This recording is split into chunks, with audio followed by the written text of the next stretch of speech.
સુરત શહેરમાં સરકારી ગાડીમાં દારૂની હેરાફેરી ઝડપાઈ છે।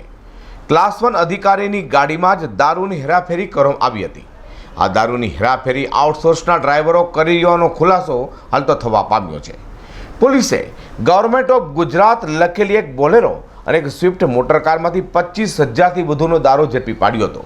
રાંદેર પોલીસે 3 આરોપીની ધરપકડ કરી વધુની તપાસ હાથ ધરી છે। રાંદેર પોલીસનો સ્ટાફ પેટ્રોલિંગમાં હતો તે દરમિયાન દારૂના જથ્થા અંગે બાતમી મળી હતી, જેને લઈને પોલીસે રાંદેરના મોરાભાગડ હનુમાન ટેકરી સામે ગવર્મેન્ટ ઓફ ગુજરાત અને સાયરન લગાવેલી એક બોલેરો અને સ્વિફ્ટ મોટરકારને ઝડપી પાડી હતી। દારૂના વેચાણ માટે આ બંને કાર ઊભી હતી। પોલીસે કારને કોર્ડન કરી તપાસ હાથ ધરતા બોલેરો કારમાંથી સીટ નીચે 4 બોક્સમાંથી દારૂની 24 બોટલો મળી આવી હતી। આ સાથે 24 બિયરની બોટલ મળી હતી, જ્યારે સ્વિફ્ટ મોટરકારમાંથી એક બોક્સમાંથી 12 બોટલ દારૂ મળી આવી હતી। આમ પોલીસે કુલ 25,000થી વધુનો દારૂ ઝડપી પાડ્યો છે। દારૂ અને કાર મળી પોલીસે કુલ 8.25 લાખનો મુદ્દામાલ કબજે કર્યો હતો।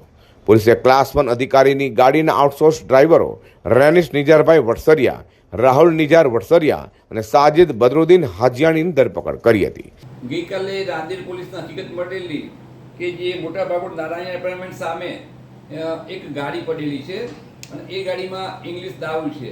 જે હકીકત આધારે રાંદેર પોલીસના માણસો ત્યાં જતા ત્યાં સ્થળ ઉપરથી GJ05GB1266 નંબરની સરકારી ગાડી મળી આવેલી એમ। અને આ જે સરકારી ગાડી જે છે એમાં આઉટસોર્સના ડ્રાઈવરો ફરજ બજાવતા હોય છે, જેમાં રેનિશ, રાહુલ અને સાજિદ કરીને છે। આ લોકો દમણથી જે સ્વિફ્ટ ડિઝાયર ગાડી જે છે જે કબજે કરવી છે GJ05CU9494 એમાં ત્યાં દમણથી ઇંગ્લિશ દારૂ લાવતા હતા એમ।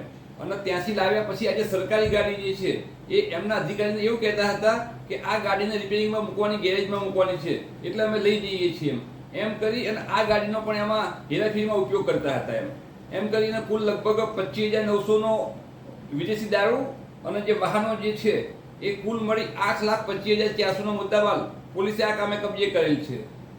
સર, જે ગાડી હતી કઈ ગાડી હતી ને શાનું બેનર મારવામાં આવ્યું હતું ગાડીમાં?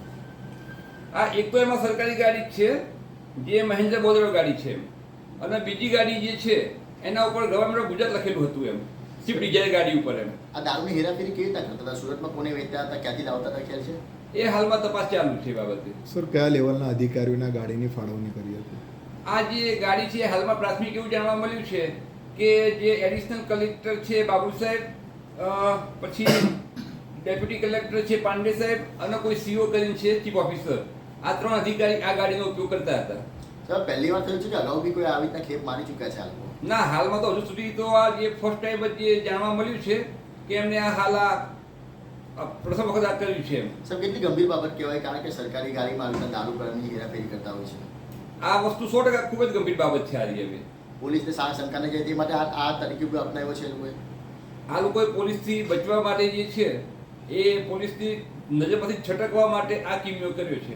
જ્યારે દારૂ આપનારા ધનરાજ પ્રાણ પામેલાને વોન્ટેડ જાહેર કર્યો છે, તો આ અંગે એસીપી આરપી ઝાલાએ જણાવ્યું હતું કે આ બંને ગાડીઓમાં આઉટસોર્સમાં ડ્રાઈવરો ફરજ બજાવતા હોય છે। આ કારમાં દમણથી દારૂનો જથ્થો લાવતા હતા, ત્યારે દારૂ લાવવા માટે અધિકારીઓને કહેતા હતા કે આ કારને રિપેરિંગ માટે ગેરેજમાં મૂકવાની છે, જેથી અમે લઈ જઈએ છીએ, ત્યારબાદ દારૂની હેરાફેરી માટે ઉપયોગ કરતા હતા। વધુમાં જણાવ્યું હતું કે બોલેરો કાર છે એ સરકારી ગાડી છે, જ્યારે સ્વિફ્ટ મોટરકારમાં આગળ અને પાછળ બંને તરફ ગવર્મેન્ટ ઓફ ગુજરાત લખેલું હતું।